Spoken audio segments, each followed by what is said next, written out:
Item ಯಾವುದೇ ಇರಲಿ try ಮಾಡಿ ಆಚಿ ಚಿಕನ್ ಮಸಾಲಾ. ಶಿರಾ ನಗರಸಭೆ ಅವಿಶ್ವಾಸ ನಿರ್ಣಯ ಸಭೆಯಲ್ಲಿ ಹೈ ಡ್ರಾಮಾವೇ ನಡೆದು ಹೋಗಿದೆ. ಅಧ್ಯಕ್ಷರ ವಿರುದ್ಧದ ಅವಿಶ್ವಾಸ ನಿರ್ಣಯ ಸೋಲು ಹಿನ್ನೆಲೆ ತುಮಕೂರಿನ ನಗರಸಭೆಯ ಮಾಜಿ ಅಧ್ಯಕ್ಷೆ ಪೂಜಾ, ಇಂಡಿಪೆಂಡೆಂಟ್ ಸದಸ್ಯ ಅಜಯ್ ಮಧ್ಯೆ ಮಾತಿನ ಚಕಮಕಿ ನಡೆದಿದೆ. ಒಂದು ಮತದ ಅಂತರದಲ್ಲಿ ಅಧ್ಯಕ್ಷ ಸ್ಥಾನ ಉಳಿಸಿಕೊಂಡ ಜೀಶಾನ್ ಮೊಹಮ್ಮದ್ ಪರವಾಗಿದ್ದ ಅಜಯ್, ಹೇಗೆ ನಮ್ಮ ತಾಕತ್ತು ತೋರಿಸಿದ್ದೀವಿ ಅಂತ ಪೂಜಾಗೆ ಕಿಚಾಯಿಸಿದ್ದಾರೆ ಅಜಯ್. ನೋಡಿ, ಇವುಗಳೇ ಗಲಭೆಗಳಿಗೆ ಕಾರಣ ಆಗೋದು. ಈ ವೇಳೆ ಅಜಯ್ ಮತ್ತು ಪೂಜಾ ನಡುವೆ ಮಾತಿನ ಚಕಮಕಿ ದೊಡ್ಡ ಮಟ್ಟದಲ್ಲಿ ನಡೆದಿದೆ. ಪೊಲೀಸರು ಮಧ್ಯಪ್ರವೇಶದಿಂದ ಶಾಂತವಾಗಿದೆ ಅಲ್ಲಿನ ಪರಿಸ್ಥಿತಿ.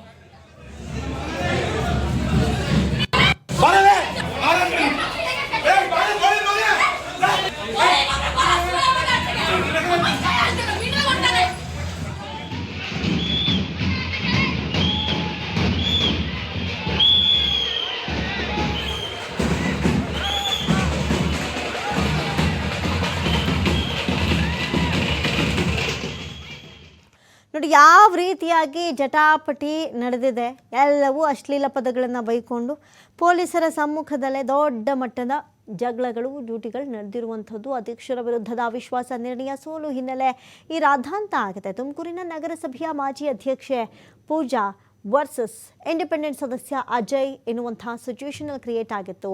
ಮಹಿಳಾ ಸಿಬ್ಬಂದಿಗಳಿದ್ರು, ಪೊಲೀಸ್ ಸಿಬ್ಬಂದಿಗಳಿದ್ರು. ಇವರುಗಳ ಮಧ್ಯೆಯೇ ಪೊಲೀಸರ ಭಯವೂ ಇಲ್ಲದಂತೆ ಜಗಳ ಮತ್ತೊಂದು ಸ್ವರೂಪಕ್ಕೆ ತಲುಪಿರುವಂಥದ್ದು ನೋಡ್ತಾ ಇದ್ದೀರಿ. ನೋಡಿ, ದೃಶ್ಯಾವಳಿಗಳಲ್ಲಿ ಗಮನಿಸಿದ್ರೇ ಗೊತ್ತಾಗುತ್ತೆ. ಮಾತಿನ ಚಕಮಕಿ ಬಿಟ್ಟರೆ ಹೊಡೆದಾಟಕ್ಕೂ ಬಂದು ನಿಲ್ತಾ ಇತ್ತು ಅನ್ನೋದು. ತುಮಕೂರಿನ ನಗರಸಭೆಯ ಮಾಜಿ ಅಧ್ಯಕ್ಷೆ ಪೂಜಾ, ಇಂಡಿಪೆಂಡೆಂಟ್ ಸದಸ್ಯ ಅಜಯ್ ಮಧ್ಯೆ ಮಾತಿನ ಚಕಮಕಿ ನಡೆದಿರುವಂಥದ್ದು ಮತ್ತೊಂದು ಮಜಲನ್ನೇ ಪಡ್ಕೊಂಡಿದೆ. ಅಷ್ಟೊಂದು ಜನ ಇದ್ದಾರೆ, ಪೊಲೀಸರಿದ್ದಾರೆ, ಮಹಿಳಾ ಸಿಬ್ಬಂದಿಗಳಿದ್ದಾರೆ. ಕಂಟ್ರೋಲ್ ಮಾಡುವಂಥ ಪ್ರಯತ್ನಗಳಲ್ಲಿದ್ದರೂ ಕೂಡ ಕೈ ಮಿಲಾಯಿಸೋ ಹಂತಕ್ಕೆ ಜಗಳಗಳು ಮುಂದುವರೆದಿರುವಂಥದ್ದನ್ನು ನೀವು ದೃಶ್ಯಾವಳಿಗಳಲ್ಲಿ ಗಮನಿಸ್ತಾ ಇದ್ದೀರಿ.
ಮಾಹಿತಿಯನ್ನ ಕೊಡ್ತಾರೆ ದೂರವಾಣಿ ಸಂಪರ್ಕದಲ್ಲಿ ಪ್ರತಿನಿಧಿ ಸಂತೋಷ್ ಕುಮಾರ್. ಸಂತೋಷ್, ಏನಿದು ಜಗಳ?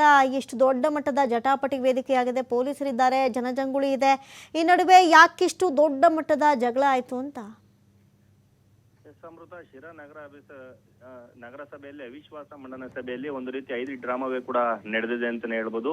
ಏನು ಕಾಂಗ್ರೆಸ್ ಪಕ್ಷದ ಸದಸ್ಯರಾಗಿರ್ತಕ್ಕಂಥ ಏನು ಪೂಜಾ ಏನಿದ್ದಾರೆ, ಆ ಪೂಜಾ ಮತ್ತೆ ಇಂಡಿಪೆಂಡೆಂಟ್ ಸದಸ್ಯ ಅಜಯ್ ನಡುವೆ ಮಾತಿನ ಚಕಮಕಿ ನಡೆದಿರ್ತಕ್ಕಂಥದ್ದು. ಪೂಜಾನೇ ಕೂಡ ಖುದ್ದು ಕಾಂಗ್ರೆಸ್ ಪಕ್ಷದ ಅಧ್ಯಕ್ಷ ಆಗಿರ್ತಕ್ಕಂಥ ಜೀಶಾನ್ ಮೊಹಮ್ಮದ್ ವಿರುದ್ಧವೇ ಕೂಡ ಅವಿಶ್ವಾಸ ಮಂಡನೆ ಮಾಡ್ಲಿಕ್ಕೆ ಕೂಡ ಮುಂದಾಗಿರ್ತಾರೆ. ಆದ್ರೆ 1/3 ಭಾಗದಷ್ಟು ಜನಸಂಖ್ಯೆಯನ್ನು ಕೂಡ ಹೊಂದಿರತಕ್ಕಂಥದ್ದು. ಒಟ್ಟು 31 ಜನ ಸದಸ್ಯರನ್ನು ಹೊಂದಿರತಕ್ಕಂಥ ಶಿರಾ ನಗರಸಭೆಯಲ್ಲಿ ನಿನ್ನೆ 27 ಜನ ನಗರಸಭಾ ಸದಸ್ಯರು ಆ ಒಂದು ಸಭೆಯಲ್ಲಿ ಭಾಗಿಯಾಗ್ತಾರೆ. ಏನು ಇರ್ತಕ್ಕಂಥ ಹಾಲಿ ಅಧ್ಯಕ್ಷ ಮೊಹಮ್ಮದ್ ಪರವಾಗಿ ಸುಮಾರು 14 ಜನ ಮತವನ್ನು ಕೂಡ ಹಾಕ್ತಾರೆ. ಅಂದ್ರೆ 9 ಜನ ಅವಶ್ಯಕತೆ ಮಾತ್ರ ಇರುತ್ತೆ. 6 ಜನ ಕಾಂಗ್ರೆಸ್ನವರು, 2 ಜನ JDS ನವರು, 1 ಬಿಜೆಪಿಯವರು, 4 ಜನ ಇಂಡಿಪೆಂಡೆಂಟ್ ಅಂದ್ರೆ ಸ್ವತಂತ್ರ ಅಭ್ಯರ್ಥಿಯಾಗಿ ನಿಂತು ಗೆದ್ದಿರ್ತಕ್ಕಂಥ 4 ಜನರು ಕೂಡ ಈಗಿರ್ತಕ್ಕಂಥ ಹಾಲಿ ಅಧ್ಯಕ್ಷನನ್ನ ಮುಂದುವರಿಸಲಿಕ್ಕೆ ಆ ಒಂದು ಸಭೆಯಲ್ಲಿ ಕೂಡ ನಿರ್ಧಾರವನ್ನು ತಗೊಂತಾರೆ. ಆ ಒಂದು ಇದರಿಂದಾಗಿ ಪೂಜಾ ಒಂದು ಏನು ಸ್ವಂತ ಪಕ್ಷದ ವಿರುದ್ಧ ಇಳಿಸಲು ಮುಂದಾಗಿದ್ದಂತಹ ಪೂಜಾ ಅವರಿಗೆ ಮುಖಬಂಧ ಆಗುತ್ತೆ. ಅಂತ ಸಂದರ್ಭದಲ್ಲಿ ಅಲ್ಲಿದ್ದಂತಹ ನಗರಸಭಾ ಸದಸ್ಯರಾಗಿರ್ತಕ್ಕಂಥ ಇಂಡಿಪೆಂಡೆಂಟ್ ಆಗಿ ನಿಂತು ಈಗಾಗಲೇ ಕೂಡ ಕಾಂಗ್ರೆಸ್ ಬೆಂಬಲಿತ ಅಭ್ಯರ್ಥಿಗೆ ಪರ ನಿಂತು ಅಧ್ಯಕ್ಷರ ಪರವಾಗಿ ಬ್ಯಾಟಿಂಗ್ ಮಾಡಿ ಆತನನ್ನು ಅಧ್ಯಕ್ಷಗಿರಿಯಲ್ಲಿ ಮುಂದುವರಿಸೋದಕ್ಕೆ ಅಜಯ್ ಅವರ ಪಾತ್ರ ಸಾಕಷ್ಟು ರೀತಿಯಾಗಿರ್ತಕ್ಕಂಥದ್ದು. ಸುಮಾರು 10 ದಿನಗಳ ಪ್ರವಾಸವನ್ನು ಕೂಡ ಅಜಯ್ ಅವರ ನೇತೃತ್ವದಲ್ಲೇ ಕೂಡ ಗೋವಾ ಪ್ರವಾಸವನ್ನು ಕೂಡ ಮುಗಿಸ್ಕೊಂಡು ಬಂದಿರ್ತಾರೆ.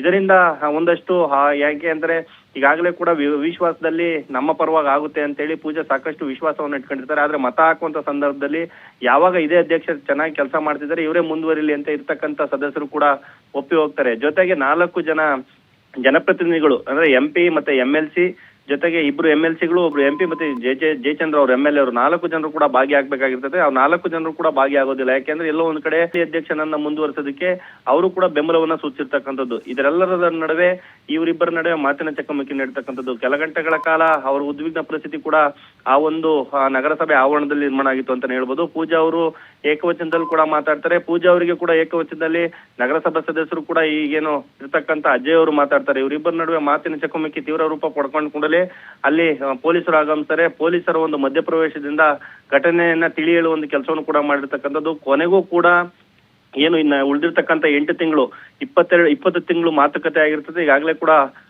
30 ತಿಂಗಳು ಮಾತುಕತೆ ಆಗಿರ್ತಕ್ಕಂಥದ್ದು. 22 ತಿಂಗಳನ್ನು ಈಗಾಗಲೇ ಕೂಡ ಇರ್ತಕ್ಕಂಥ ಹಾಲಿ ಅಧ್ಯಕ್ಷ ಮಹಮ್ಮದ್ ಅವರು ಕಂಪ್ಲೀಟ್ ಮಾಡಿರ್ತಕ್ಕಂಥದ್ದು. ಇನ್ನು 8 ತಿಂಗಳ ಒಂದು ಅವಕಾಶಕ್ಕೆ ಬೇರೆಯವ್ರಿಗೆ ಕೊಡಿಸ್ಬೇಕು ಅಂತೇಳಿ ಪೂಜಾ ಮುಂದಾಗಿರ್ತದೆ. ಅದೆಲ್ಲೋ ಒಂದು ಕಡೆ ಮುಂದಾಗಿದ್ದಂತ ಸ್ವಪಕ್ಷದ ವಿರುದ್ಧವಾಗಿ ಕೂಡ ಏನು ಅವಿಶ್ವಾಸನ ತರಲು ಮುಂದಾಗಿದ್ದಂತ ಪೂಜಾ ಅವರಿಗೆ ಒಂದು ರೀತಿಯ ಮುಖಭಂಗ ಕೂಡ ಆಗಿರ್ತಕ್ಕಂಥದ್ದು.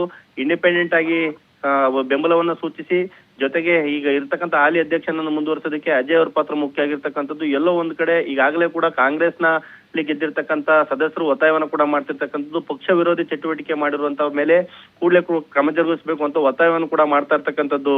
ಅಮೃತ, ಥ್ಯಾಂಕ್ ಯು ಸಂತೋಷ್ ತಮ್ಮೆಲ್ಲ ಮಾಹಿತಿಗಾಗಿ.